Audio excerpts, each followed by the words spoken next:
آدم سے لے کے عیسیٰ تک بڑے بڑے اولو العزم یعنی کہ بڑے مرتبے کے مقام کے مالک نبی آئے.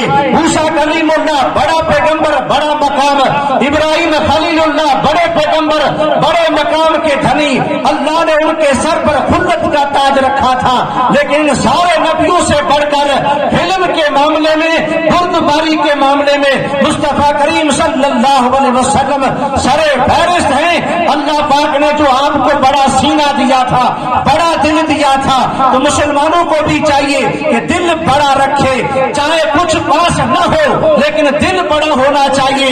اے اللہ پاک اگر تو مجھے مال دے گا تو میں تیری راہ میں خرچ کر دوں گا. اے اللہ تو علم دے گا تو تیری رضا کے خاطر لوگوں کو سکھاؤں گا. اے اللہ اگر تو طاقت دے گا تیری رضا کے خاطر اس طاقت کو لگاؤں گا. اے اللہ تو اگر عقل سلیم عطا کرے تو میں لوگوں کو بہترین مشورہ دوں گا. دل بڑا رکھ کر کے زندگی گزارے. مصطفیٰ کریم کے صدقے میں رب پاک بڑا انعام عطا فرمائے گا. 5 سے 7 منٹ کا ٹائم ہے اور ایک واقعہ اختصار کے ساتھ پورا کر دوں گا. بڑا مشہور واقعہ ہے, کئی بار آپ لوگوں نے علماء اکرام کی زبانی سنا ہوگا اور بڑی بڑی معتبر کتابوں میں یہ واقعہ آیا ہے. حضرت بلال حبشی رضی اللہ تعالیٰ عنہ, آقا کریم صلی اللہ علیہ وسلم لوگوں کی مدد کرنے میں کبھی پیچھے نہیں ہٹتے تھے, اور پاس اگر کچھ نہیں ہوتا تھا تو لوگوں سے ادھار لے کر کے لوگوں کی مدد کیا کرتے تھے. ادھار لے کر کے لوگوں کی مدد کیا کرتے تھے. یہ بہت بڑا اہم پہلو ہے اور یہ احساس ہونا چاہیے ہر مسلمان کو کہ لوگوں کی مدد کرنا, پھر چاہے اپنا چاہے پرایا, مسلمان چاہے غیر مسلم, مدد سب کی کرنی چاہیے. یہ دین اسلام کا پیغام ہے, مدد سب کی کرنی چاہیے. اور یہ آج احساس ختم ہو چکا. حضرت مولا علی مشکل کشا شیر خدا رضی اللہ تعالیٰ عنہ کا فرمان ہے, رشتے خون کے نہیں احساس کے ہوتے ہیں. اگر احساس ہو تو پرائے بھی اپنے, اور احساس نہ ہو تو اپنے بھی پرائے بن جاتے ہیں. آج مسلمانوں میں ہمارے اور آپ کی زندگی کے اندر وہ احساس ختم ہو گیا. وہ احساس اگر جگ جائے تو پھر اپنے تو اپنے, کسی اللہ کی مخلوق کو بھی تکلیف پہنچانا مسلمان کبھی گوارا نہیں کرے گا. خود تو تکلیف اٹھا لے گا لیکن دوسرے کسی مخلوق کو تکلیف نہیں دے گا. سرور کائنات صلی اللہ علیہ وسلم نے بلال حبشی کے ذریعے سے ادھار کبھی کبھار لے لیتے تھے. تو ایک بہت بڑے امیر آدمی جن کا نام تھا زید بن ثانہ, تو وہ ان کے پاس بڑا مال تھا, بڑا رئیس تھا. اس نے کہا بلال لوگوں سے لے جاتے ہو, کبھی ہم سے بھی پیسے لے لو, ہم سے بھی پیسے لے لو. تو لے لیے پیسے. بات ہوئی تھی تقریباً مہینہ بھر یا کچھ دنوں کی کہ اتنے دنوں میں یہ واپس پیسے لوٹا دیے جائیں گے. پیسے لے لیے, آقا کریم صلی اللہ علیہ وسلم کی بارگاہ میں پیش کیا اور آپ نے ضرورت مند لوگوں میں وہ پیسے تقسیم کر دیے. آپ رکھتے نہیں تھے ذرا بھی, جو آیا اسے دے دیتے تھے, پھر اپنا ہو چاہے بیگانہ سب کو دیے جاتے تھے. اتفاق ایسا ہوا سرکار دو عالم صلی اللہ علیہ وسلم نکلے, چوک پہ یہ بندہ مل گیا جس نے پیسے دیے تھے. وعدہ جو کیا تھا اس سے 3 دن ابھی باقی تھے. حضرت عمر رضی اللہ تعالیٰ عنہ آپ کے ساتھ دوسرے اصحاب بھی تھے, اور اس بندے نے سرکار دو عالم صلی اللہ علیہ وسلم کو بھرے چوک میں لوگوں کے سامنے کچھ برا بھلا کہا. اتنا کہا کہ حد سے زیادہ کہنے لگا. حضرت عمر جیسی ذات موجود ہو اور کوئی دشمن اس طرح سے کہے, جلال میں آ گئے, اے زید کیا کہہ رہے ہو, اے یا رسول اللہ صلی اللہ علیہ وسلم آپ اگر اجازت دیں تو دشمن کا سر اڑا دوں. یہ عمر کا ایمان تھا. عمر جیسی ذات مصطفیٰ کی شان میں کوئی گستاخی کرے بھلا برداشت نہیں کر سکتے تھے, لیکن رسول کریم کی مجلس تھی, آپ کے ساتھ ادب کا خیال تھا.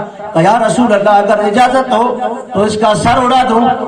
اس وقت کریم آقا نے جو جواب دیا وہ تاریخ کے صفحات نہیں بلکہ حدیث پاک میں ہے. کہا عمر یہ کیا کر رہے ہو, اے عمر یہ کر کیا رہے ہو, ایسا نہیں کرنا چاہیے تھا تمہیں, ایسا نہیں کرنا چاہیے تھا. تم ان سے کہتے کہ قرض کے معاملے میں تقاضا جو کیا جاتا ہے, مانگنے کا جو انداز ہے, ذرا اس کو دھیما رکھتے, اچھے انداز میں مانگتے, اور مجھے کہتے کہ جلدی واپس پیسے لوٹا دو.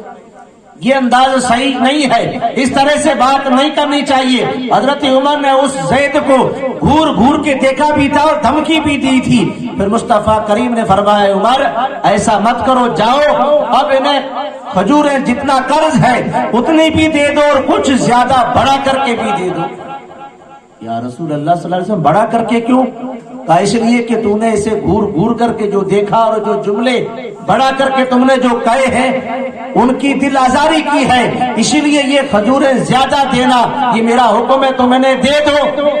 آقا کریم کا حکم تھا، انہیں لے گئے، کھجوریں جتنی بنتی تھی اتنی بھی دی اور بڑا کر کے بھی دی۔ حضرت عمر کو بھی جلال تو تھا ہی، فرمایا کہ لے جاؤ اور جلدی لے کر کے چلے جاؤ، کیونکہ اس نے بیعت بھی کری تھی۔ اس بندے نے کہا کہ عمر ذرا غور کرو، دیکھو کیا مجھے پہچانتے ہو؟ میرا نام زید بن سینا ہے، یہودیوں کا بہت بڑا عالم ہوں۔ کہا تم نے بڑے عالم ہو کر کے پھر اتنی بیعت بھی رسول کائنات کی کیوں کی؟ تب اس بندے نے کہا اے عمر میں نے توریت کے اندر جتنا پڑھا ہے، جتنی توریت کو میں جانتا ہوں اتنا کوئی نہیں جانتا ہے، میں یہودیوں کا بڑا عالم ہوں۔ میں نے اس میں آخری پیغمبر کی نشانی پڑھی تھی اور اس میں تاریخ بھی پڑھی تھی اور اس میں لکھا ہے کہ آخری جو پیغمبر آئیں گے جتنے لوگ ان کے ساتھ جہالت کا معاملہ کریں گے وہ اتنے ہی بردباری کے ساتھ، علم اور برداشت کے ساتھ لوگوں کے ساتھ رویہ کریں گے۔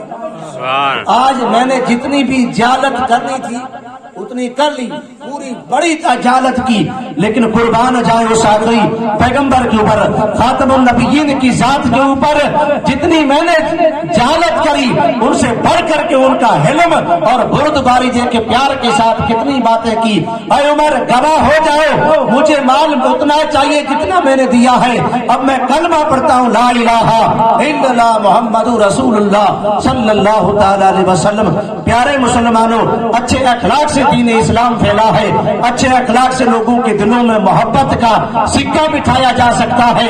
اگر اخلاق بہتر نہیں ہے تو چاہے علم کتنا ہی ہو، مقام چاہے کتنا ہی ہو، مرتبہ چاہے کتنا ہی ہو، دولت چاہے کتنی ہو، عقل چاہے کتنی ہو، فن چاہے کتنا ہو، چاہے وہ انجینئر بن جائے، چاہے بڑا اعلیٰ آفیسر بن جائے، اچھے اخلاق اگر نہیں ہے تو اس کے پاس کچھ بھی نہیں ہے۔ قیامت کے دن مصطفیٰ کے قریب وہی شخص ہوگا جو زیادہ اخلاق کا مالک ہوگا۔